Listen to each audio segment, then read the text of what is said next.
So welcome everybody to 60 years of landmark designations. Has a golden age of preservation in New York City ended, which is the question we're going to be examining tonight. Spoiler alert, we're hoping that the answer is no, it has not ended, and we're going to look at how we can make sure we get there. But we are also going to take a close look at what's been happening in landmarking in New York City in recent years in the context of the full 60 years of landmarking in existence in New York City. We've seen some very bad trends in recent years. We're going to identify those, quantify them, and talk about how we can change them. My name is Andrew Berman. I'm the Executive Director of Village Preservation, and I'm very pleased to be joined tonight by our co-sponsors for this evening's event, which includes the Historic Districts Council, City Club, Landmark West, Friends of the Upper East Side, East Village Community Coalition, Lower East Side Preservation Initiative, Bowery Alliance of Neighbors, Carnegie Hill Neighbors, and CNU NYC. And William, I'll just ask you to drop in the chat the links to each of our co-sponsoring organizations. I'm going to say a few more introductory words, but before I do that, I want to ask our very, very special guest tonight, who we're so pleased to be joined by, City Council Member Christopher Marte, who since 2002 has been the council member representing Lower Manhattan, including parts of the area that Village Preservation serves, but since the beginning of this year has been the newly appointed chair of the subcommittee, of the Landmark Subcommittee of the City Council. We're so pleased and honored to have him joining us, and he's agreed to make a few opening remarks. So, Christopher, I'm going to turn it over to you. Thank you, Andrew. And, really thank you to all the co-sponsors here and everyone that's in attendance. The work that Village Preservation and all the sister organizations do really keep our communities beautiful and actually keep our communities intact.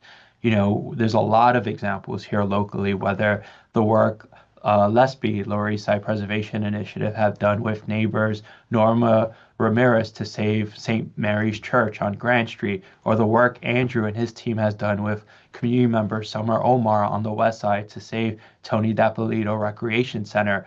A lot of the fights that we take on as preservationists, as people who love our city and our communities, is to keep that beautiful nature and that thread that connects all of us alive and remember. And that's what I'm going to do as chair of the Landmark Subcommittee. I'm really excited to be aggressive and to make sure that the golden age of preservation has not ended. And I just don't want this position and this title to be one where we're looking at applications and just going through the processes that we've been going through for the past few years. I want to use this as an organizing platform. So if there's neighbors in East New York, in Staten Island, in the Bronx that really want to preserve their history, their culture, and their neighborhood, they can come to my office, they can come to our partner organizations, and we can work together to make sure that we continue to landmark more areas throughout our city. We all know that the past 4 years have been extremely hard. We had a previous administration that, on record, preserved the least amount of landmarks, created the least amount of historic districts in the history of the LPC. But even far greater than that I think is worse, is the narrative. There was a narrative that landmarking was the enemy of affordable housing, that landmarking was the enemy of development and growth, that landmarking was going backwards and not moving forward. Well, my job as chair of this subcommittee is to really fight back on that narrative and really show that it's actually landmarking and preservation that actually saves some of our most precious rent stabilized units in our tenement buildings all across this city, where preservationists protect to fight our community gardens and our New York City parks like we did at Elizabeth Street Garden. And so I know that this is a tough time for many of us, but there's a lot of hope and a lot of optimism. And, regardless who becomes chair of the LPC, I'm here, I'm ready to work. And I'm ready to work with you, more importantly, to really push this to make sure that the last 4 years don't continue the pattern for the next four, that we really change the narrative, we change the practice, and we really work together as a coalition to really change the future of our city. And so I want to thank Andrew and his team again for everything that they do, but for giving me an opportunity to speak here. If you don't know me, you can Google me, contact me over email or social media. We want to partner and meet with everyone to make sure that we're walking in unison together. Chris, thank you so much. Again, we're just so thrilled to have you here tonight, to have you as our local council member, and to have you as chair of the Landmark Subcommittee. So looking forward to working with you. Thank you. All right, thanks for being here. So, folks, we're going to move ahead with the program tonight. I just want to briefly share with you what the what the agenda and format for this evening is going to be. I'm going to go through a few intros. Then we'll do the presentation of the report that tonight's program is built upon, and its findings. We'll then have a conversation among the co-sponsors about the issues that it raises, and then there will be questions from the public, you. Links and information will be dropped into the chat, and you can put your questions in the Q&A after the presentation or even after the discussion amongst the co-sponsoring organizations, just in case something that you are interested in is actually, we hit on it even before you get to ask it. So let me move ahead here. Very briefly, just by way of introduction, for those who don't know us, Village Preservation was founded in 1980, and we work to document, celebrate, and preserve the special architectural and cultural heritage of Greenwich Village, the East Village, and NoHo. We've secured landmark designation of more than 1,300 buildings in our neighborhoods and host more than 80 free programs each year. I believe William is going to drop in the chat the link to both become a member if you're not a member already, or find out more, as well as to more of our upcoming programs like this one that you can participate in. So as I mentioned before, and as you've probably seen if you're here tonight, tonight's program is largely built around a report which Village Preservation issued at the very end of last year, analyzing New York City Landmark Designations, a review of Mayoral Influence and Policy, 1965 to 2025. William, if you wouldn't mind just dropping in the chat the link to the actual report, which hopefully you've seen already, but we basically did an analysis of 60 years of landmarks designations in ways that really had not been done before, in terms of looking at designations chronologically, by mayor, by changes in law, by changes in policy, and to see what sort of patterns we could find. We originally issued it in the middle of 2024, about 2.5 years into the Adams administration, found some very, very disturbing trends, then updated it and reissued it at the end of last year, at the end of Mayor Adams' term in office. And unfortunately, the trends, for the most part, continued, and we'll talk about what those were. And by the way, if you're interested in this sort of analysis and reports, it's one of many that Village Preservation has issued. Here's just a few examples of some of our other recent ones. You can access them all at villagepreservation.org/reports, and William will also drop that link in the chat to you as well. So let's talk about why. Why did we do this study? The reason why is because we felt as though there had been a dramatic drop-off in landmark designations, and that there had been fewer and smaller historic districts designated in the city in recent years, and more designations of sites that weren't endangered and where designation would have a limited impact upon preservation. But it was a feeling. And there was really no place to look for an empirical comparison of these data points over time, or to see when, where, and how it began. There's lots of resources out there that show you every building that's landmarked in New York City and where they are. And if you look beneath, you can figure out the date, but nobody ever sort of kind of put it together in this way to be able to look at, well, how has it changed over time? Which ones are connected to which mayors, which ones happened before and after different policy changes. And so that's what we wanted to bring to light. So first of all, let me just provide you with some important definitions and methodology. And by the way, everything that you're looking at is from the report, so you'll be able to kind of go back and dig deeper. In terms of trying to analyze what's happening with landmark designations, there's a lot of different ways you can slice and dice it. So here's some terminology that we used, and we want you to know what it means. And by the way, I'll also apologize in advance. I'm coming down with a cold, so I'll be drinking throughout this to keep my throat from getting too raw. So a landmark designation is any individual action by the Landmarks Preservation Commission designating a building, site, structure, interior, exterior space, park, or district. So this can be everything from an individual landmark designation to a historic district designation, an extension of an existing historic district, a scenic landmark, which are things like parks and other green spaces. Over 90% of all landmark designations are individual landmarks or historic districts or district extensions. But any one landmark designation can cover anything from a single building, a room in a building, if it's an interior landmark. It could be a tree or a street clock in some rare cases, but they do exist, to a district that includes 2,000 or more buildings. So there's a really broad array when you speak of landmark designations, what that can mean.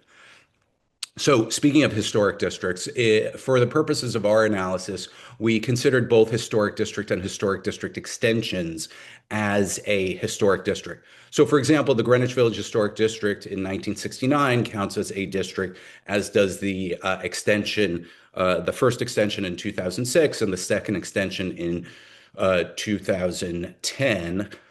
Historic district extensions, like historic districts, can range greatly in size. The smallest ones can be, just a few buildings, and the largest ones, like, for instance, the Park Slope Historic District, can be as many as 613 buildings or more. Then we have what's probably the most important measure, which is the total number of buildings designated. And you're going to see this in the figures that I provide. So that means the total number of buildings whose exteriors fall under the regulation of the Landmarks Preservation Commission due to landmarks designations. This includes all buildings within designated historic districts, as well as individual landmark designations, which can, on more than a few occasions, include multiple buildings. For instance, the Williamsburg houses, which are a quote unquote individual landmark, actually includes 20 buildings.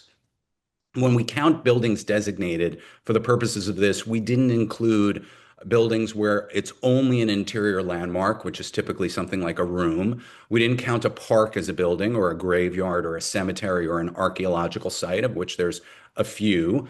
Things like sidewalk clocks, or lampposts, or street plans, or sculptures, we also didn't count as buildings, but we did count things like a bridge as a building.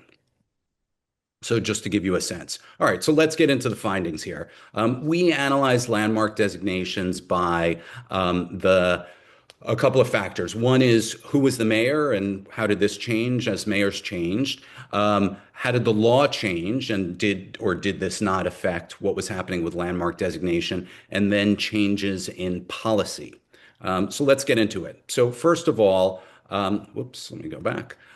So there were 9 mayors over the course of the 60 years since the landmarks law first went into effect in 1965.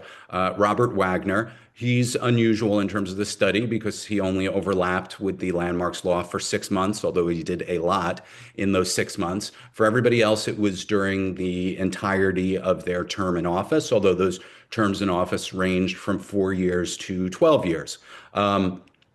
What we did in order to make it an apples to apples comparison was looked at the rate on an annual basis upon which various types of designations took place. So, it wouldn't be fair to say, well, this mayor who only was in office for 4 years did this much, but this one who was in office for 12 years did so much more. That doesn't tell you that much. What is more telling is on an annualized basis, what were they doing? And that's what we put together.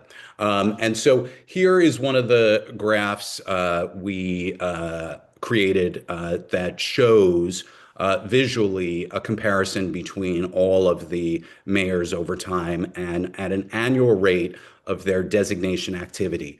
So this sort of darkest brown is the average number of buildings designated per year, which I would argue is really probably the single most important metric.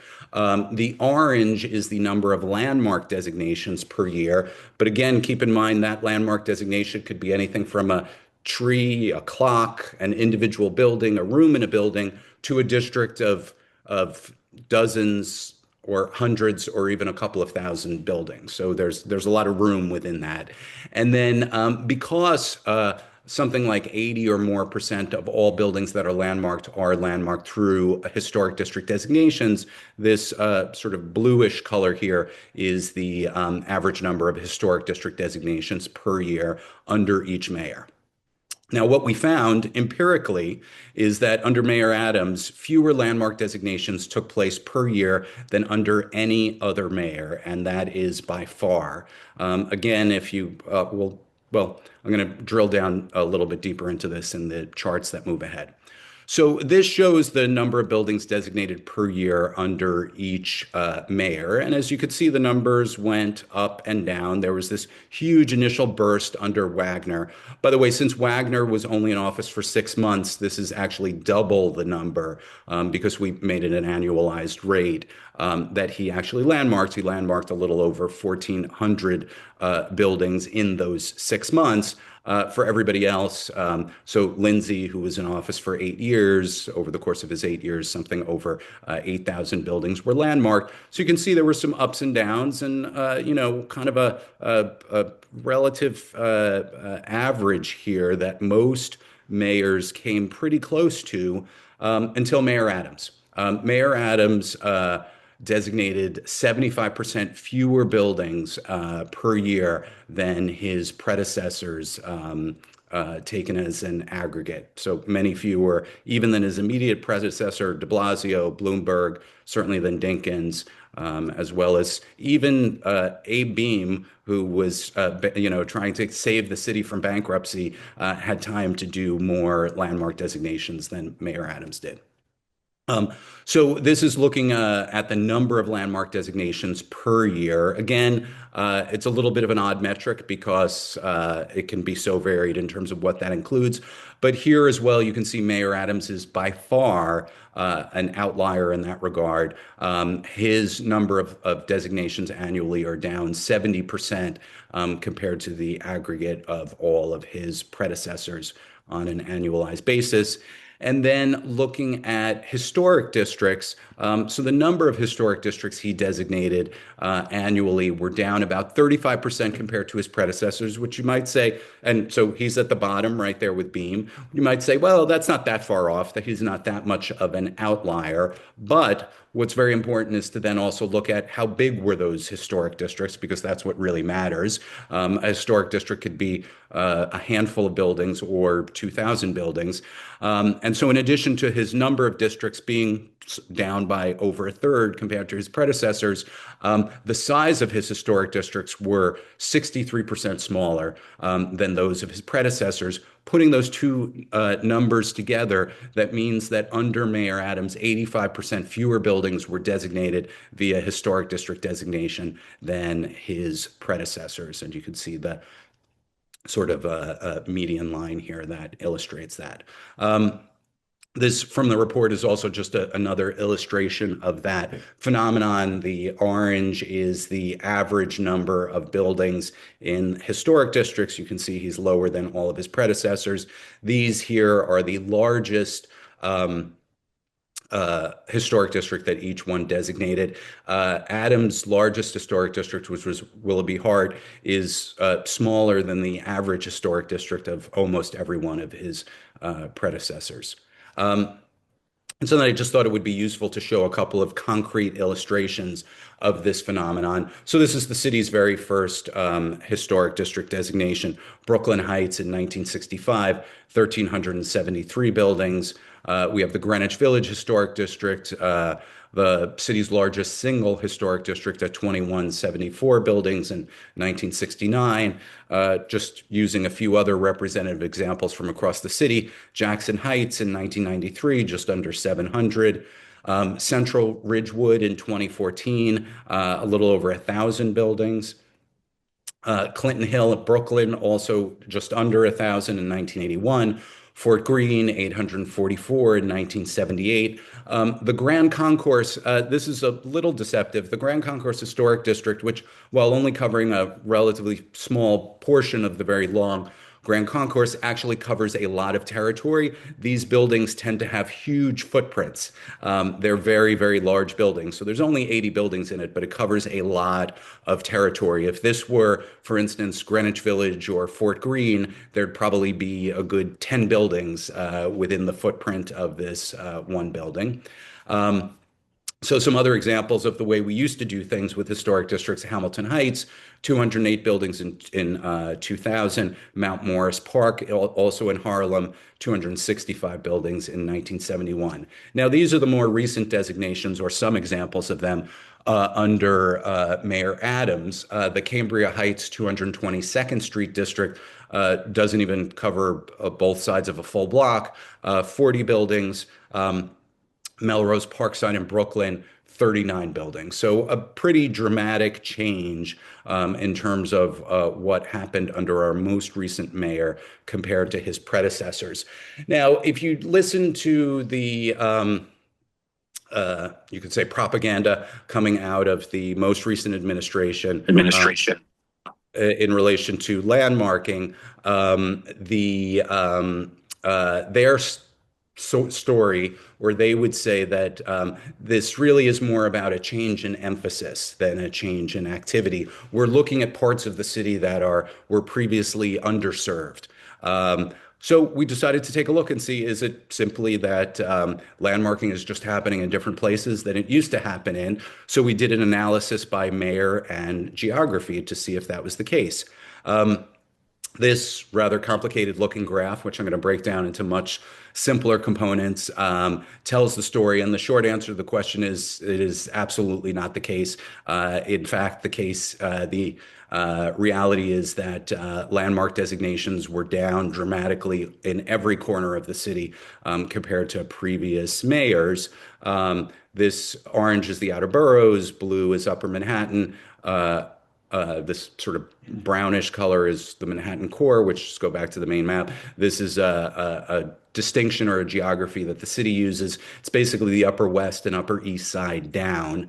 So that lower 60 or so percent of Manhattan.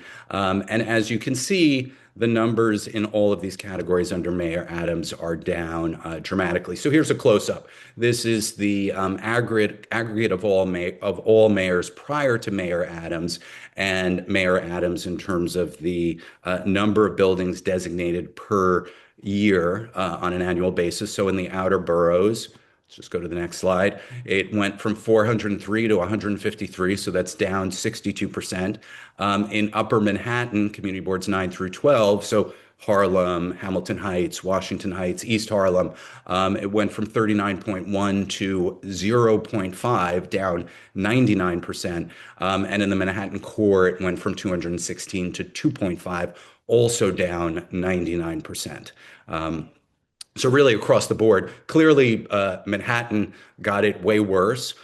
You could argue that there previously had been a much greater focus on Manhattan. Fair enough. Either way, all parts of the city saw a precipitous decline in designations. And then we took a look at so that was the number of buildings, then looking at number of landmark designations per year. There as well, the numbers were a dramatic drop. Zooming in on it, so this is all of the mayors side by side. It's a lot to sort of take in just a couple of seconds, but this is the aggregate, which kind of really helps you. So even if you're just looking at a number of designations per year, which again is anything from a tree to a huge district, in the outer boroughs, it's down by 56%. In Upper Manhattan, it's down by 80%. And in the Manhattan core, it's down by 78%. So then we looked at the number of historic districts designated in each part of the city. Again, complicated graph. I hope you'll look at the report, spend a little time on this.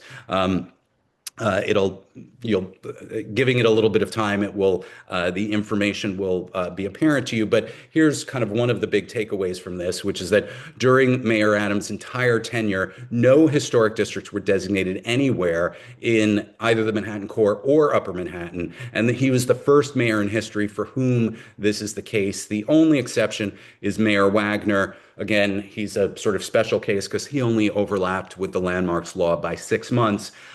He had to basically invent how to do historic districts and landmark designations. And he did the very first one, which was Brooklyn Heights, which took a big chunk of that time. So, it's not really an apples to apples comparison. For every other mayor, it is unprecedented for this to be the case. And so then, we similarly looked at the size of historic districts in terms of the number of buildings to see if in all parts of the city the size of districts were down. And in fact, they were. If you look at the outer boroughs, the average size of a district was down 73% under Mayor Adams. And if you just looked at the overall size of historic districts under all previous mayors and Mayor Adams from 234 to 86, down 63%. Now, I'm not sure if mathematically this is the right way to say it, but for the Manhattan core and for Upper Manhattan, I guess you could say it's down 100% because it went from 129 and 172 respectively to zero in both cases because there have been no historic districts designated in either part of Manhattan. While historically districts in the outer boroughs were larger than the ones in Manhattan, and I guess you could say that's still the case under Mayor Adams, but they're shrunken by three-quarters in the terms of the outer borough district sizes, and in terms of the Manhattan ones, they simply just don't exist anymore.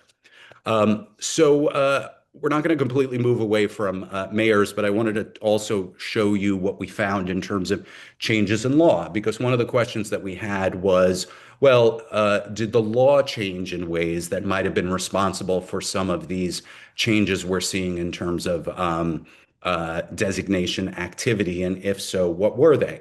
So there's really just been a few significant changes to the landmarks law in the course of its 60-year existence.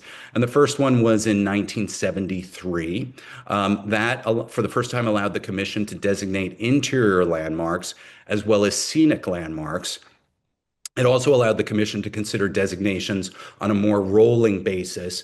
Previously, they had to stagger them in this sort of strange way that, it was they were more encumbered in terms of how they could do it. So they now both had additional types of designations that they could do, and it was easier for them to do the designations that they were previously allowed to do. And the commission began to almost immediately designate these interior and scenic landmarks. There's now 125 and 12 of each. But the long and short of it is that even though this change in the law made it easier for landmark designations to take place, and it made it so that there were more kinds of landmark designations that could take place, the number of landmark designations after the passage of this law actually dropped considerably under Mayor Beam, and then went back up again, which to me says that at the end of the day, probably the single largest factor that determines how vigorous of a landmarks preservation commission you have is who the mayor is and what they want to do with it. Mayor Beam was very preoccupied with other issues. So even though he did better than Mayor Adams in terms of landmark designations, this was a very, very low priority for him, even though the law had changed to make it easier for landmark designations to take place beginning with his mayoralty. Then we looked at the other big change in law, which was Intro 775A, which was passed in 2016. And that one seemed to have had a different effect. And let's talk about what that law did. So the provisions were allowing a maximum of 1 year for consideration of individual designations. So when you're designating well, it's called an individual designation. In most cases, it's a single building, but sometimes it can be multiple buildings, and sometimes it can be not a building, but it's much more limited, and a maximum of 2 years for historic district designations. Now, preservationists like our organization and many of the co-sponsors and other people who are here tonight expressed a lot of very serious concerns about this bill when it was proposed because we thought it would discourage more difficult, controversial, or complicated designations, which can take longer to do. We pointed out that many of the city's most important designations took considerably longer to designate than the time frame allowed. And Village Preservation's analysis showed that more than half of our city's landmark structures at the time that the bill was being considered did not meet its deadlines in terms of how long it took to landmark them. And that included everything from Grand Central Station to the Woolworth Building, the Grand Concourse Historic District, Bedford-Stuyvesant, West Harlem, and a whole range of great beloved New York City landmarks. And unfortunately, exactly what we predicted is what came to pass. So the solid colored bars show you designation activity before Intro 775A, and the empty bars, the bars just with outline, are after Intro 775A. So here we have the number of landmark designations per year dropped by 63%. Here we have the number of historic district designations per year dropped by a much more modest 23%, but the size of the districts also dropped by 53%. You combine those two together, and it's a much more dramatic drop. And the average number of buildings designated per year, which, as I've said before, I think arguably is probably the most important metric, down by 64% compared to before and after Intro 775A. Now, here's looking at it with a little bit more of a fine-tooth comb, because this was a bill that was passed in the middle of the de Blasio administration. And what this chart shows is what was happening with landmark designations before the bill was passed and what was happening with them after. 2015 was a very active year for landmarking under Mayor de Blasio. In fact, the number was so high that we had to sort of scale it differently in order to show it here. It was already starting to slow down in 2016, which I think tells you something. And then after the bill was passed, it was passed in the latter part of 2016, the numbers dropped, and they dropped dramatically. They started to come back up, and then COVID hit. And the commission was shut down for a big chunk of that year. And then it just started to rise a little bit in 2021 under de Blasio, but never to anything near the pre rather, 775A years or numbers. So, we decided to look at this in aggregate. This is what designations look like in the de Blasio pre-775A years.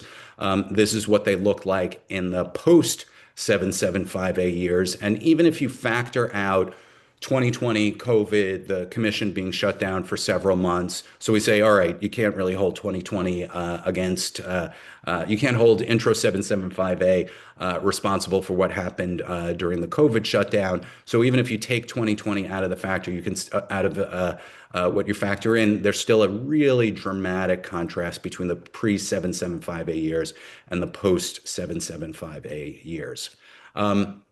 It's also worth noting that in the Manhattan core, not a single historic district has been designated since the passage of Intro 775A.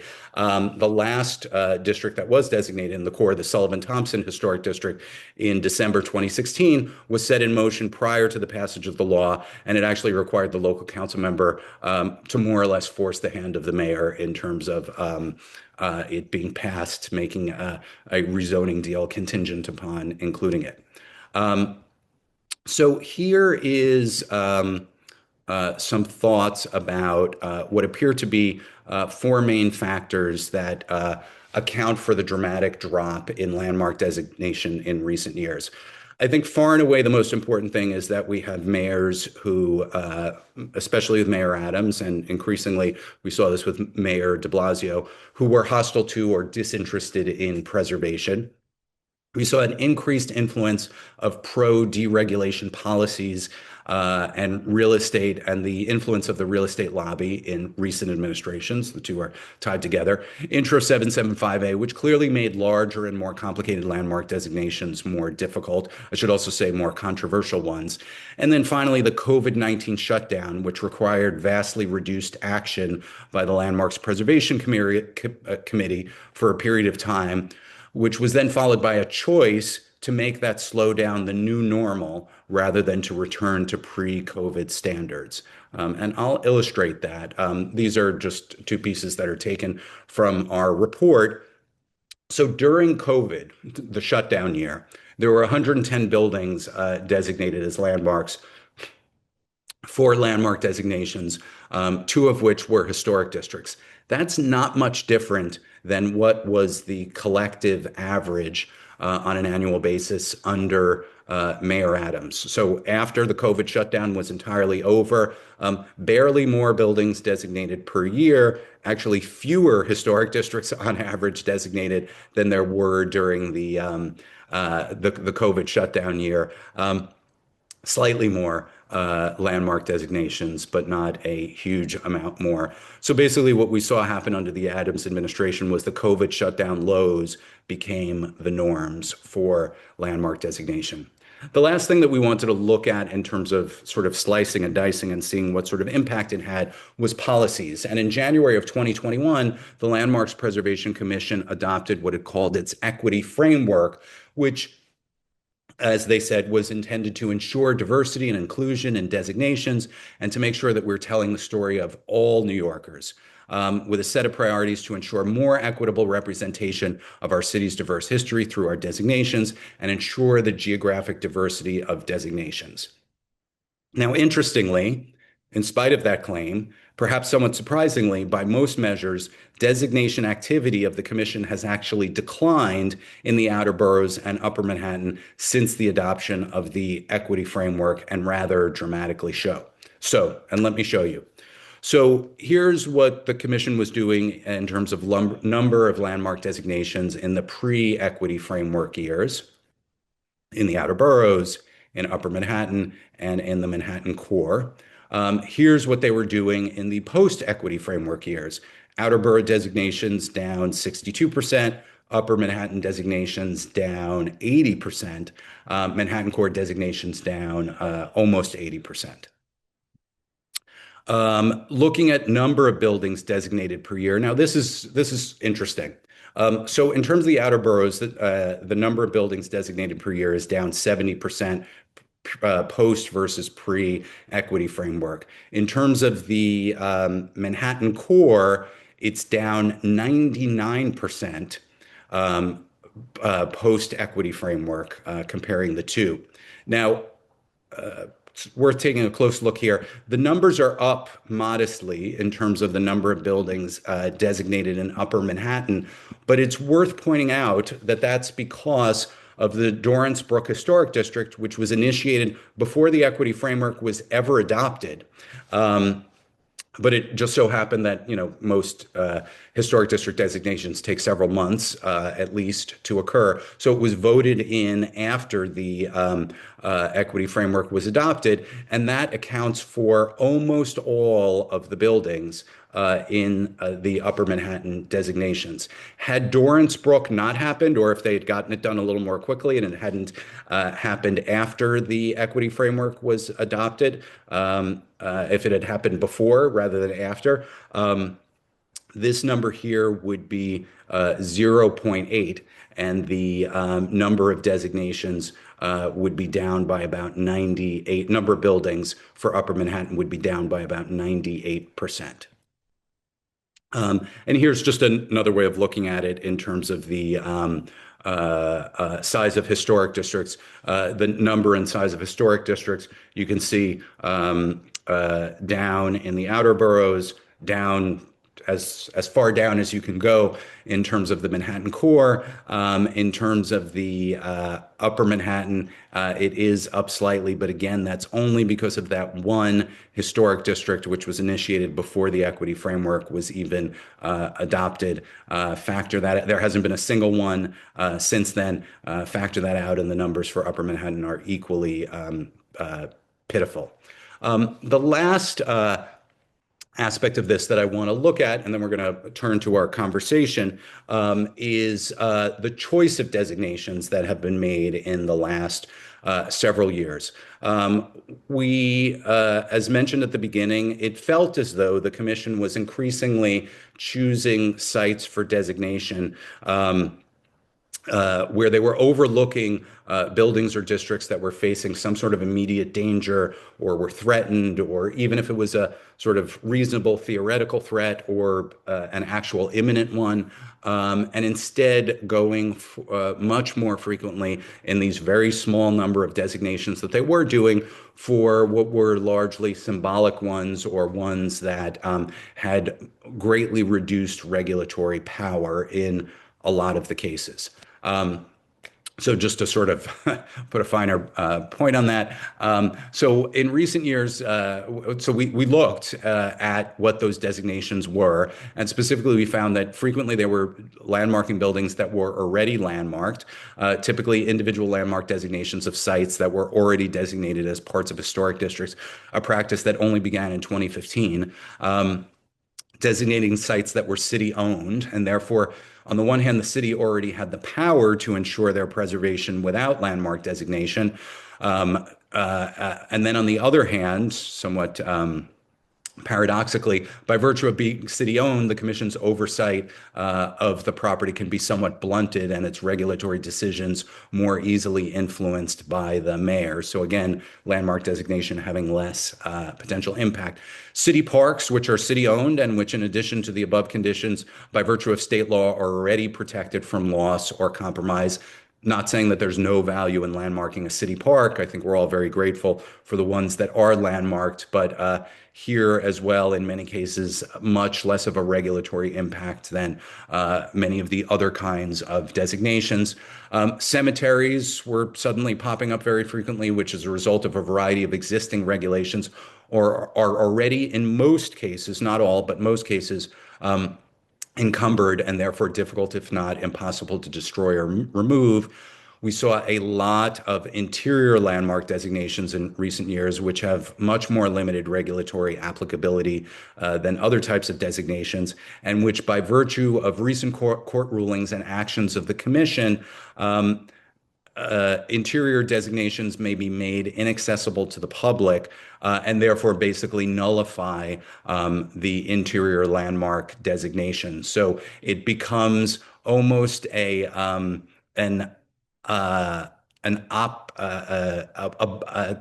owner is sort of opting in to the interior landmark designation because they can choose to make the space no longer open to the public and therefore not have to abide by designation. And then those sites that, by virtue of the density of the current development in relation to existing zoning regulations, were unlikely to face any real threat of demolition in any foreseeable time frame. So just to sort of take a closer look, these are some of the individual designations of sites that were already landmarked via historic districts. Actually, some of them are in the Village, Stonewall, Cafe Chino, Upper West Side, Soho, Staten Island, Upper East Side, Brooklyn. But I want to use a couple of examples to sort of illustrate and drill down a little bit further. So this is actually one that we fought for, which was the Julius's Bar building at 159 West 10th Street, dates to 1825. It was landmarked in December of 2022, has this incredibly significant history in relation to the gay rights movement, in New York. And it's one of the oldest continuously operating bars in New York City and the oldest gay bar in New York City. It was already landmarked as part of the Greenwich Village Historic District in 1969. So you'd think it would not be a very heavy lift to have gotten this building individually landmarked to recognize this history. Nevertheless, it took 10 years even for this basically double landmarking. And it faced stiff opposition from the city and several initial rejections from the city to get the building landmarked. So we tried to look at this a little numerically and see, so how often in recent years were designations of these various types of sites where landmark designation had less of an impact than it might have in other cases. So in 2025, there were 10 landmark designations. One was of a building that was already landmarked as part of a historic district. Two were of interior landmarks. Two were buildings which were larger than zoning for the area allowed, making demolition highly unlikely. One was a historic district with zoning that would not allow significantly larger buildings than those currently built, also making demolition highly unlikely in the near future. So that accounted for 60% of landmark designations in 2025. In 2024, it was 60, it was two-thirds, 66.7. 2023, it was fewer, but in 2022, it was 83%. And in 2021, it was 62.5%. And I just want to make something clear. I am in no way implying that any of these landmark designations should not have taken place. There's a whole range of roles that landmark designations play. Some of it is symbolism. Some of it is just making extra sure. Some of it is giving an extra layer of regulation.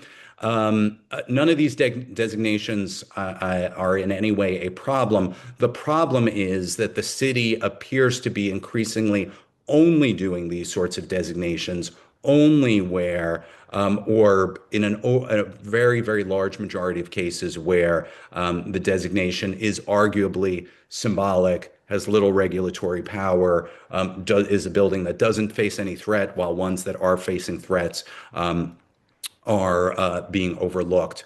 And these are just a few examples of some buildings that the city has overlooked in the last several years as they've been doing these designations. The New York Eye and Ear Infirmary, the Dagler Mansion, which unfortunately, Dangler Mansion, which was demolished before the city was able to move ahead with the designation for that district. St. Raymond's Church, the Harlem Hospital Women's Pavilion. Then I'm just going to quickly go through, I'll skip over this one, a few other examples. So, well, here's the Whitney Museum, which was individually landmarked by the city recently. No denying an incredibly important New York City landmark. It was, however, already landmarked as part of the Upper East Side Historic District. And as far back as the 1980s, the city recognized its extreme importance and had, in fact, rejected changes to the building that had been proposed. So there clearly was already a recognition there. Again, no denying the Whitney Museum, both on the interior and the exterior, deserves landmark designation. One could say that at least on the exterior, the city had already recognized how important this building was. And at the same time, there were buildings that did not have any designation whatsoever that were being overlooked. Just here's one example from our friends at Friends of the Upper East Side. The Dolger building, just a couple of blocks away on the Upper East Side, that they had been advocating, a wonderful Art Deco building, which is about to be demolished and replaced with a 510 foot tall tower. They tried repeatedly to get the city to consider it for designation, has a huge history connected to the immigration and ethnic history of Yorkville and the Upper East Side. The city adamantly refused. These are a few other buildings that the city passed over during these time periods. 5 Points. This was actually going back a bit further. Most of these are more recent. We've been unable to get the city to consider for designation Our Lady of Guadalupe Church, which is the first Spanish language church in New York, which is currently threatened. Proposed Lower East Side Historic District. I know some of our co-sponsors have been working very, very hard at this for years. Our proposed South of Union Square Historic District, I'm just going to sort of briefly run through because I happen to have this information, chock full of important architects, important artists who were connected to this neighborhood, really deep, meaningful connections to Black history, women's history, LGBTQ history, publishing history. It's a triple threat would be an understatement. And yet the city has refused to designate it. Some other examples: Sholem Aleichem houses in the Bronx, early socialist cooperative housing from the 1920s, Manhasset apartment building in the Bronx, which is also the home of Casa Amadeo, which I believe is the oldest Spanish music store in the city, Theater 80 on St. Mark's Place, the former Gouverneur Hospital on Water Street, which was incredibly innovative in terms of the provision of healthcare services and the evolution of healthcare. The intact interior of the White Horse Tavern. This is Jane Jacobs sitting there. It looks pretty much the same today. Oops, excuse me. Former Hebrew Technical Institute on Stuyvesant Street. Here's the proposed Bruckner Boulevard Historic District in the Bronx, which I believe the city has refused to touch. 1520 Sedgwick Avenue, known throughout the world as the birthplace of hip hop, which the city has also not looked at for landmark designation. We're actively waging a campaign right now with some of our co-sponsors to try to get Most Holy Redeemer Church on East 3rd Street landmarked. It does face an imminent threat. Here's the Morrisania Baptist Church, formerly Congregation Adath Israel, which is believed to be the oldest surviving and possibly the very first purpose-built synagogue in the Bronx. Here's Mashalu Parkway and the parts of the Grand Concourse that are not included in the relatively limited existing Grand Concourse Historic District. I know folks have been pushing for these for years. Here's where I'm going to conclude my presentation and move it over to the conversation with our co-sponsors. If you want to help, the idea here is not to just show you how bad things have been for the past several years, but to change it. Among other things that we would urge you to do is go to villagepreservation.org/Mamdani policies, and William is going to drop this in the chat so you don't even have to remember that, or villagepreservation.org/Mamdani landmarking. It will take you to 2 automated letters that you can just fill out and send to the new mayor, our new mayor, city council members, etc., basically urging them not to continue Mayor Adams' harmful policies in relation to landmarking and overdevelopment, and to make sure that preservation is part of the new mayor and the new city council's agenda for the coming years, that preservation is important for a whole host of reasons. And I am now going to stop my share, ask all of our co-sponsors to turn their cameras on, and we will start our conversation. I appreciate everybody's patience in terms of listening to and going through the presentation with my very scratchy voice. So all of you guys are working in the trenches every day. The first question that I just want to ask any of you that want to share is, how does this jibe with your own experiences? Have you also found over the last couple of years that designations are extremely hard to get, and that it's especially hard if the site is actually endangered and in need of immediate assistance? And I'll open to any of you to just jump in and share your thoughts. Well, we tried for a landmark designation on the Bowery for a number of years with very detailed requests for evaluation to the Landmarks Commission. We met with them numerous times, and they stalled for so long that the district was compromised. One of the landlords heard that there was a possible interest on the Landmarks Commission, and so they removed the historic dormers that were an integral part of the historic nature of the building. Mm-hmm. Yep. Our last designation was in 2012. It was the Bowery Bank on the corner of Grand Street. Mm-hmm. And nothing since then. We've been very frustrated because we've been advocating for landmark designation of two of the earliest buildings still surviving on the Bowery, one from 1793 and one from 1798, two federal era houses, Hmm. still retaining their steep roofs and Yep. dormer windows. Yep. And Well, we did receive a not a rejection from landmarks, but a letter that said that it needs further study. And that was back in 2021.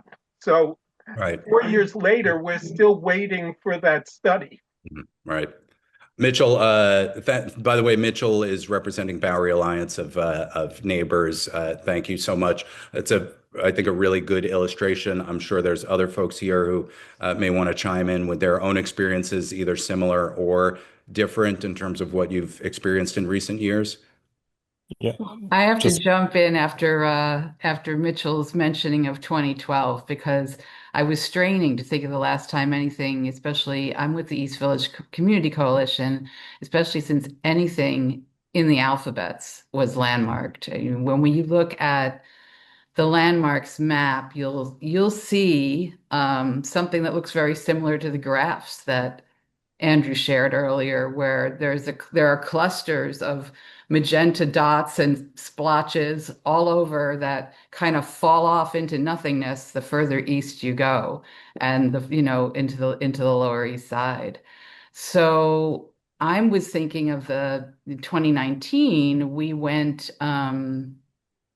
to the LPC Mhm. and Andrew gave a tour de force presentation of a huge number of individual landmarks that we felt were worthy of consideration. And it was a very positive reception. I think we felt encouraged. They were talking about prioritizing areas that had been overlooked. And it was a very encouraging meeting. And yes, COVID happened, but not immediately. And it's just 7 years later, nothing, absolutely nothing. So yeah, I mean, our experience is exactly what you describe. I'm not a trained preservationist or architectural historian. We do a lot of other work in the community, and I'm grateful for that because it's really, really discouraging to try to do a beautiful job with an RFE and then Mhm. have thank you and Right. it's And collecting then dust somewhere. Then you hear nothing. And Laura, by the way, and thank you, but for the kind words. The It was even before COVID that they told us, you know, this just isn't for us. And that, it was even before the COVID shutdown hit that they were giving us the indication that they weren't going to end up doing anything with this. So I Yeah. completely second everything that you say there in terms of the experience. Frampton, I'm curious from a citywide perspective, what you feel like you've seen. Yeah, I mean, I think without going into specifics on specific, historic districts or individual landmark proposals, what communities are, their communities are incredibly frustrated not knowing why landmarks isn't responsive to them. They're not getting specifics, they're not getting details, they're not getting timelines. And a lot of these communities, this is their first try on this, and landmarks is just saying not right now. No, this isn't a priority. We'll get back to you. And I think we really need more transparency. If the local community, the local elected officials, all the preservation organizations, if there's so much overwhelming support, how can LPCs still say no or not right now and you never hear from them again? Requiring LPC to have a hearing could be crucial in at least making sure that LPC heard this and had to do the research to allow for more robust consideration. one factor that seems to me that changed was the expressed desire on the part of LPC to get owner okay for new designations. So, when the East Village Lower East Side district was designated, and we worked with four of the other co-sponsors here today on that. The commission, welcomed us with open arms, and not only did they come back with a district after our meeting with them that was much bigger than we were anticipating, but actually took our offhand comment about another district, the East 10th Street district, and said, "Yeah, we'll do that too, by the way." So, and when we asked about owner opposition, they said, "Don't worry, we'll deal with it. Whatever it is, we'll deal with it." That's completely different than the story that we're getting now. That Right. if the owner is opposing, Richard, let's forget it. just to clarify the story you just told, that's what is that, like almost 20 years ago now, right? 15, That's 20 around years. 2012, I think. Yeah. Okay, So so about yeah, 15 years ago. yeah. And that's a big thing when you're talking about a district, especially like say the Lower East Side or many of the districts around. I mean, maybe there's small homeowner districts in pockets of the outer boroughs that are fairly harmonious in terms of people's desires to preserve the area. But a lot of Mm, areas, it's not even going to be possible to get all the owners on board. And then even if the owners do seem to be relatively on board, which is what happened with the Lower East Side district, what then the commission exaggerates the little bit of owner opposition that there is, because we know this from inside information on the last owner meeting for that. So there's right. all kinds of ways for them to wiggle out of designating something when they really don't want to. I think, and revenue, of course, is the big factor that we don't even know to what extent exactly that they're functioning. Although we know that they're there and they're big and they're doing something Right. powerfully in opposition to what we're about. Right. And Richard, I second everything that you said, but I'll just add that I've seen cases where owners have actually asked the commission to landmark their building, saying, I want my building landmarked. And there's a strong, credible case for individual landmark designation, and the commission has refused. So while without a doubt, owner opposition makes it the hill that much steeper to climb, you can even have 100% owner support and a good case to be made. And in some cases, the commission will still say no or push back. Sean, I'm curious what the experience from the Upper West Side has been like. Sure. Thank you, Andrew. So many of the things you talked about resonated with our district. The most recent individual landmark we've had on the Upper West Side was in 2019, and it was the redesignation of the James Baldwin residence that you showed. And it had already been protected for 29 years. So I had to go a little bit further back. And the last landmark we got before that was the IRT Powerhouse, a full block long McKim-Eden White Beaux-Art building, which in many ways is the linchpin. People think of Penn Station, a full block long McKim-Eden White Beaux-Art building, as the reason why so many of us got motivated to do what we do. And when you look at that designation, it's actually part of the backlog 95. Everything was promised by 2016. This was the one that lagged. So I counted as a 2016 designation.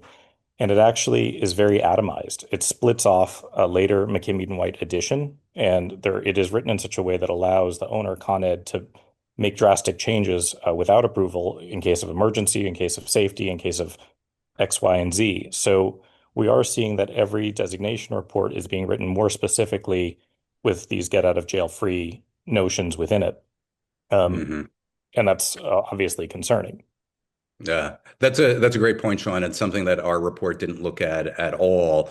That's a whole other really important aspect of this, which is like how are they doing regulation, and when they are landmarking, what are they then allowing to happen? And your example, I think, puts a very sharp light on how that can sometimes be done.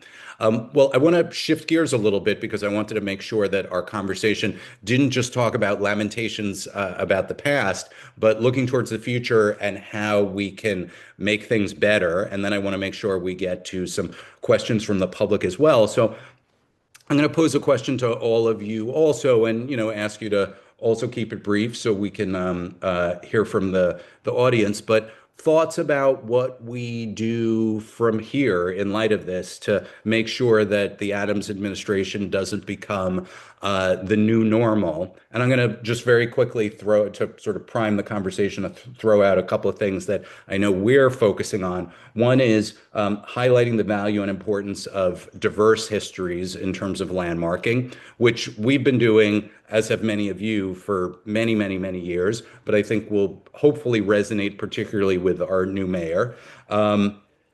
Point out, as Chris pointed out in his opening remarks, that landmark designation can be helpful in terms of protecting existing affordable housing, rent-regulated housing. It's not a cure-all. It's not the way we're going to make our city affordable, but it can definitely be more helpful than harmful in many respects, and it should be recognized as such.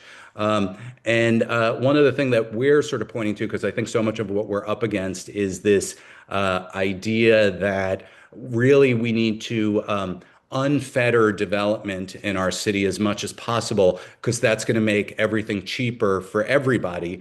If we just had less regulation, housing would be more affordable.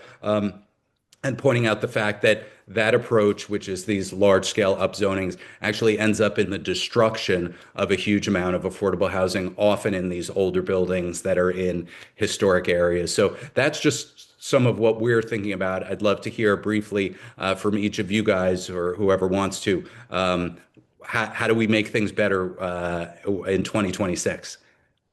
I mean, I think back to your original point about the equity plan, if the LPC continues this policy of the Adams administration, we really need to see more metrics, benchmarks about how the equity plan is truly going to address underrepresented communities. I mean, to your point from the report, Andrew, and other things that we looked at, one of the focuses of the LPC was the Bronx, and some from 2022 to 2024.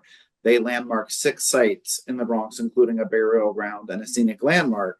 But that does not really feel like it's making a big impact on the underrepresented Bronx. So I think at least there, if they're going to continue that policy, making some meaningful promises of how this actually is going to tell the story of more New Yorkers. And then I think, also working with the community to better tell the story of the values and benefits of preservation, which the commission in the past has been very nervous and very adverse to talking about how their work can benefit owners, how they can help save housing.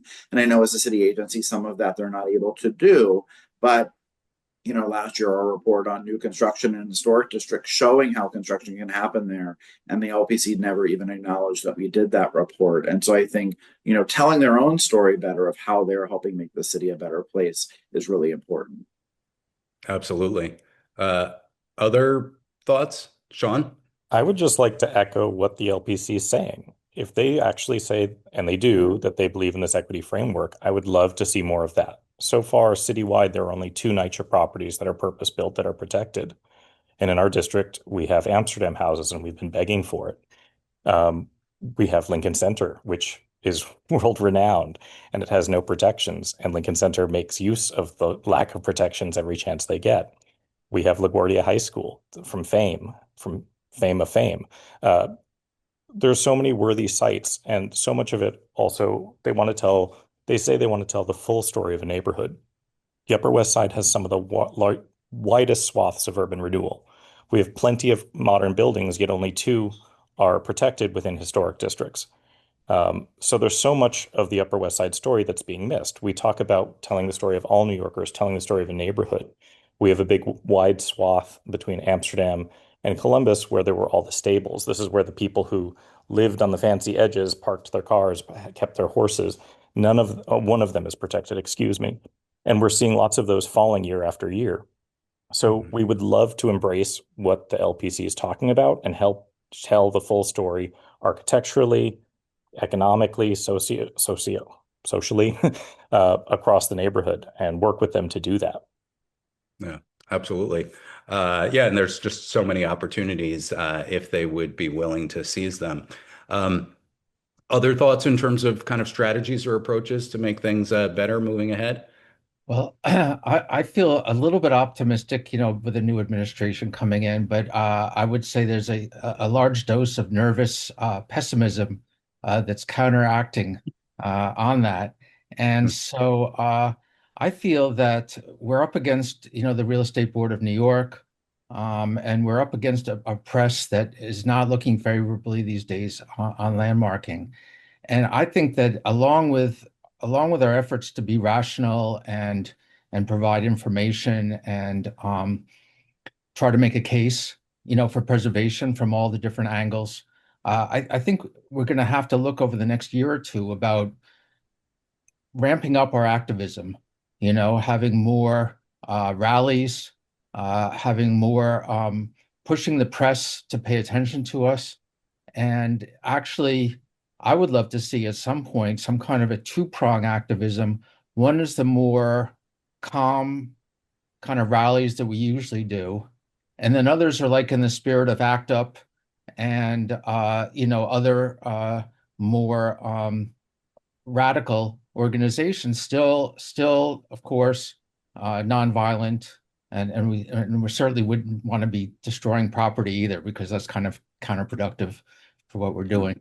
But to do more forceful demonstrations, and that would have to be carefully considered, because we could find ourselves locked out of meetings with the LPC and stuff like that. But I think there might be ways to do two-prong kind of activism that in the future we may need to look at. That's really what I'm saying. Well, certainly, I think being visible and vocal and active, and just demonstrating the breadth of support for preservation is without a doubt key. Before we move on to questions from the public, which there's many, many queuing, just wanted to see if anybody who hadn't responded to this wanted to add anything. I actually do. Thank you, Andrew. Yeah. I think the YIMBYs have done like a phenomenal job of giving preservation a PR problem. They're well funded and have a deep reach, but I just want to. I think it's very encouraging that Councilmember Marte has the chair position that he has of the subcommittee. I love the work that people like Youth Against Displacement are doing to make the message fun and direct. And we need more of that. I love these young tour guides with huge Instagram followings. How did they get a huge Instagram following if nobody's interested in this? The interest is there. And I just think we really need to focus on the positives. Sustainability aspect of demolition versus new construction. There's a lot of material. I think saying the same things to the same group of people is not going to get us anywhere. And we need to just really work to change it up. Absolutely. Yeah. I mean, I think both utilizing new medium and reaching new audiences are definitely absolutely key. Especially because feelings are more valued than facts these days. So it's important. Yep, absolutely. All right, I want to start getting to a couple of questions from the audience. So, among other things, I'm going to sort of combine two. One person asked, "How come our analysis didn't look at landmarks chairs as opposed to mayors?" And then, connectedly, somebody said, "Please describe specifically how the mayor can influence the designation or non-designation of landmarks," which I think is a great question. So, I personally think, as somebody who used to work in government and who's worked in preservation for a long time, landmarks chairs are no different than the police commissioner, the sanitation commissioner, the education commissioner. They're appointed by the mayor. They are appointed to execute the mayor's policies. They report to the mayor. In many cases, they report to a deputy mayor. So I really think I think the statistics bear this out. It's much less about who's appointed chair of the commission and much more about who it is that they report to, who is in fact telling them, this is what you can do, this is what you can't do. I'm not saying they tell them every individual landmark designation, but they give them their general marching orders. And, just as an illustration, I'll say, the chair of the Landmarks Preservation Commission for the last several years, under what has arguably been some of the worst years for the commission, had an incredibly strong resume as a preservationist, but she was under the aegis of a mayor who clearly was 100% opposed to any sort of broad approach to landmark designation. There's been other past chairs who didn't have great preservation credentials, but they had mayors who wanted to see designations take place, and they were more vigorous. So at the end of the day, I really do think that it's the mayor. He or she may not be micromanaging each individual designation, but they are setting the agenda for the commission, and they are letting the chair of the commission know what the parameters are that they're expected to operate within. But I don't know if any of this group has anything that they would add or contradict in terms of that. And if not, I can answer another one of these questions. So let's see. One of the questions in here was about whether or not we could get the get the city council to hold oversight hearings about the lack of designations. Great question. It's the council does have oversight ability. I will just say I know that the subject has come up with our new chair, who just had his first meeting today, who has a great track record in terms of being a supporter of landmark designation. So I think, we and others are going to be talking to him about that or other kinds of approaches. I know he's very interested in doing what he can to help support the commission being vigorous in serving out its mandate. And here as well, if anybody wants to add to that or say anything else, feel free. Okay. Let's see. So one of the questions in here was about how can we counter the shadow influence of real estate developers who donate in large amount to candidates for city and state office? It's a good point. There is no denying that the real estate industry is enormously powerful. But I personally would say don't be overly discouraged by that. New York City has a very, very vigorous matching public financing system. So by far, not all, but by far most candidates for office in the city opt into the public financing system, which means that you have to operate within their parameters. You can only raise the money that they in the ways that they say that you can. But then when you raise money from individuals up to a certain point, it's matched, I believe, 8-1. And lobbyists are, in fact, limited in terms of how much they can donate, and lobbyists' donations are not matched by the matching funds. So I think at the end of the day, while the very, very well-resourced real estate industry has a lot of levers to pull, the public can have a huge impact in terms of who's elected to represent us.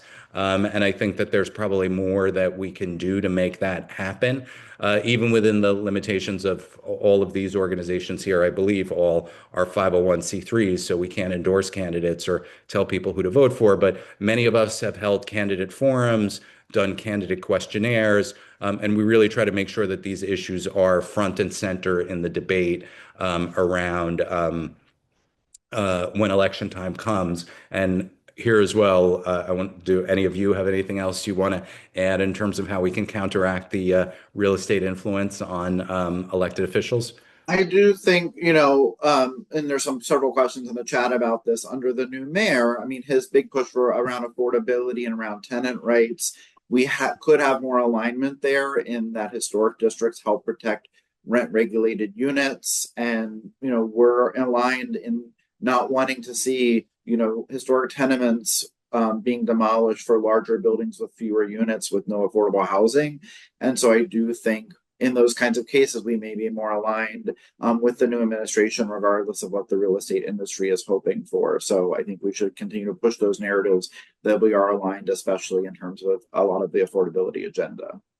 I mean, my concern is that with term limits, maybe less so for the mayor than for council, that these elected officials are often looking into the future when they're going to be running for state office or maybe national office, and they're going to want friends with deep pockets. Mm-hmm. And I just think that's something that we should be cognizant of as well. That it's looming out there somewhere, to some degree. And Mhm. it's something that we just have to be a little bit stronger to face, than if it weren't there. Yeah, term limits without a doubt definitely sort of change the way these things work. I think it has some wonderful advantages, but one of the disadvantages is that almost every elected official is thinking about their next step as in some other role in the near term. Laura, So you look like you want to say something. I'm just thinking, I hold out hope that deep pockets don't always win elections.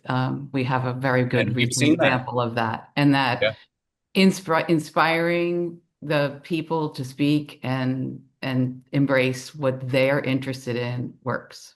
So we have proof. absolutely. Absolutely. A couple other questions I see. What's the current feeling among organizations about making requests for evaluations or landmark wish lists public? I'll answer just for myself. I know this is a hotly debated topic. I think it's a bad idea because then you are tipping off um, uh, owners or developers who might be very opposed to their property being landmarked or a property that they are seeking to develop, that there is an effort afoot to get it landmarked. That information, it is in the files of the Landmarks Preservation Commission, and it's subject to any sort of public records request. But I think making it overly easy and advertising it in that way is only going to basically give any owner or developer who wants to get ahead of a landmark designation the opportunity and the information to do so. That's my opinion. I certainly see what the advantages would be in terms of making it more public, with the idea that it would put more pressure on the Landmarks Preservation Commission. I personally think the downsides outweigh the upsides, but interested to hear if anybody else in this esteemed group has any different thoughts. Yeah, I mean, we have definitely been publishing at HCC, our RFEs, especially because, with them going to LPC, a lot of times now they're going into a black hole. All the research that these groups are putting in, that these community members are putting in. I know there's a group in the chat who was trying to save a Horace Ginsburg building uptown and really did a lot of work to show the importance there and really needed to, that LPC said no. There are better examples of this elsewhere, but putting that information out there, all the research that was done, all the history, possibly using that to put those places on the National Register, I think it's important. I do agree, with some of the understanding some of the risks, Andrew. And I would also say, I would maybe more agree with wish lists. We have not really found, the LPC accepting wish lists. They may choose one or two things off of those wish lists, but people like Lesby who have had amazing lists that the LPC has just refused to engage with. And then those lists just sit there and, I don't, I think giving them a long list, we have to be more strategic in how we're trying to do this work, because they can just then blanket say, nope, nothing on this list really works for us. Yeah. We It's went a back and forth on this for a while. We initially didn't share any of the information just for the reasons that you said, Andrew. And then we kind of asked around and poked around and see what the reality was. And we didn't find a lot of examples where people, would strip their building just because an RFE was submitted. Now, maybe if the property is about to be calendared or it's really imminent, that might set off the alarms. But we're still on the fence. I mean, we're not completely sold either way in terms of to the advantages of posting these things, which are posted on our website, outweigh the disadvantages. But that's where we are right now. It's a topic worthy of its own debate and program. For what it's worth, I will say we have actually had more than a few examples of people who have preemptively done things to try to prevent landmark designation from taking place. But it's an art, not a science, and I think we can all have different opinions about this based on our own experiences. One person asked, "How about pushing for the oldest unprotected buildings first?" Um, uh, Interesting. I mean, I know that there have been efforts over the years to try to get some sort of law that buildings of a certain age would have to be automatically at least reviewed for potential landmark designation. None of those have ever really come to pass. I'll say, for what it's worth, from the perspective of our organization, age is definitely one of the things that we look at, and federal houses, which are the oldest types of buildings in our neighborhood, have been a very, very high priority for us. But sometimes a building that might not be the oldest might be the most threatened. And regardless of how old it is, if it's about to be destroyed, it's now or never. So sometimes it's there's other factors that come into play, and I don't know if other folks have other things they want to add on that question. No, I would echo that. I mean, I do think there was going back to the Whitney, which you talked about, Andrew. I mean, there was a large coalition of groups asking for the interior of the Whitney to be considered before the new owners could possibly remove it. I don't think those groups asked for the outside to be re-landmarked as an individual landmark. That's something the LPC took upon itself. But that interior, while very modern, was something that a lot of different coalition members got behind. And so I think there's groups out there who are advocating for Art Deco or other types of architecture. But it's sometimes hard for us all to come to a consensus on what is the most important thing to be advocating for at that moment. Of course, yeah. And I also just want to reiterate, by the way, the former Whitney, one of my favorite buildings in New York. I don't in any way mean to be poo-pooing the designation. I just wish the city were doing that and all of the other things that we're asking them to. One great question in the chat was, what's the single most important thing that we would ask people to do to help in terms of changing the direction in terms of landmark designation? From my perspective, I again would say, just as a starter, very simply, those two letters that we dropped in the chat.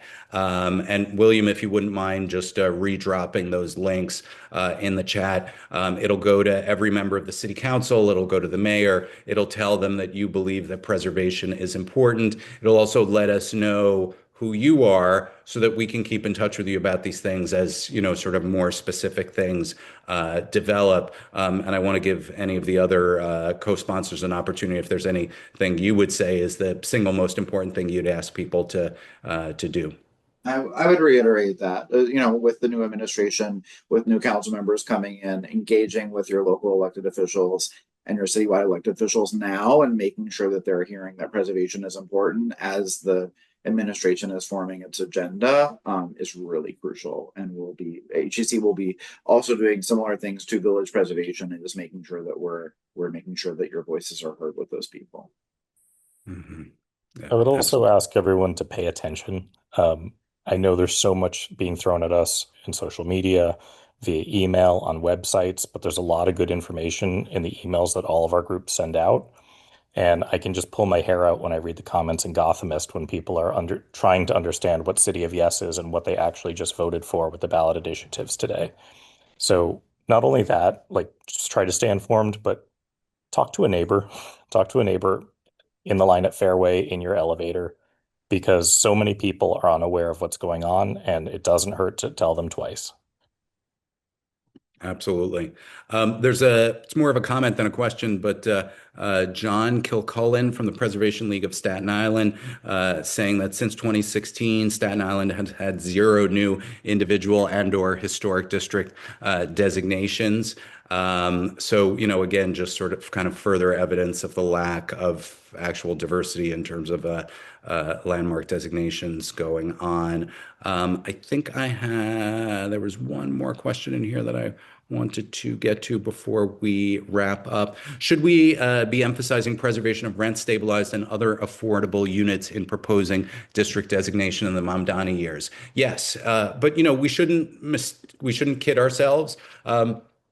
Historic districts or landmark designation doesn't by itself automatically protect affordable housing. It can help prevent it from being lost in one of the several ways in which it can be lost, which is demolition. It can still be lost even in a historic district.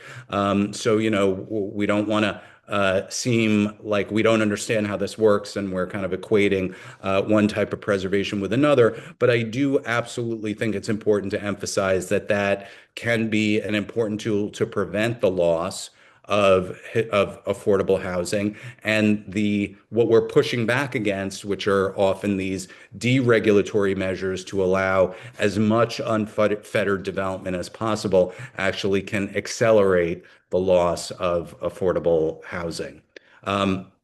So I'm going to wrap it on that front because I promised to stop at 7:30, and it's actually just a little bit after 7:30. I want to say a big thank you to all of our co-sponsors. Hopefully you are seeing my screen again. Historic Districts Council, City Club, Landmark West, Friends of the Upper East Side, East Village Community Coalition, Lower East Side Preservation Initiative, Bowery Alliance of Neighbors, Carnegie Hill Neighbors, and CNU NYC. All of their information is in the chat, as is ours. Please do stay in touch with us, support the other organizations, send those letters, and let's make sure that the last couple of years and all of the bad stuff that we've seen in terms of anti-preservation policies don't continue or be the norm for the future. So thank you very much, everybody, for joining us tonight, and we will see you soon.